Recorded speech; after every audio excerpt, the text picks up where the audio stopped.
More than 4 million people have fled Sudan since the beginning of its civil war in 2023, in what the United Nations sees as the world's most damaging displacement crisis at the moment.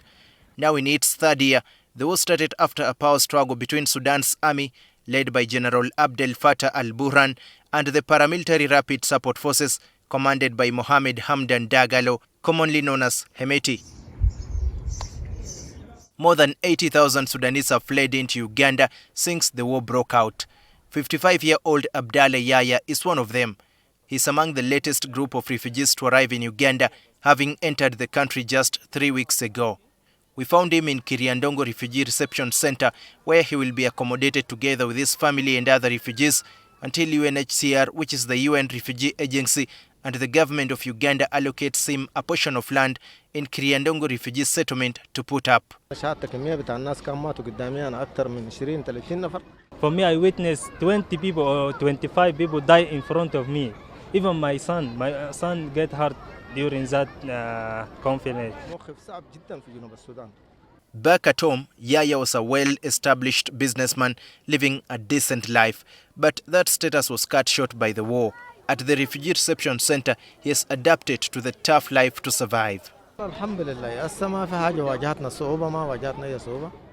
food was a problem, but there's other challenges. When rain comes, it will be hard especially for men rap holes. It will be not enough for all men. The Sudanese refugees at the reception center are fed on posho and beans, a meal that most of them only learned about in Uganda. Abdallah Yahya is slowly getting used to eating posho and beans, and so are his family members. It's 5 p.m. local time and supper is being served. The refugees will have their next meal after 15 hours. They're serving posho and beans unlike before when rice was served daily. Now we have no option. Only now we are talking about surviving. For us, we don't have food. That is only what we have now. Yeah, that is life. You have to adapt. Funding gaps has seen the World Food Programme reduce the number of refugees fed in Uganda from 1.6 million to just about 600,000. At this point, the food we have is only posho. We much prefer giving things that the refugee like, of course, right? That this is a role.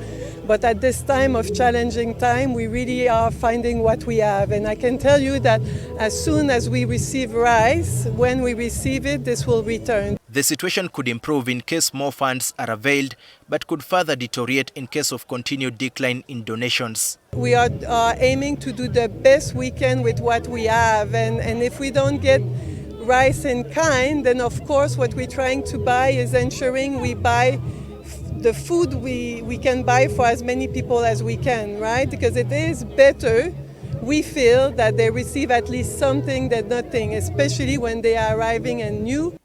DANIEL KIBET, NTV.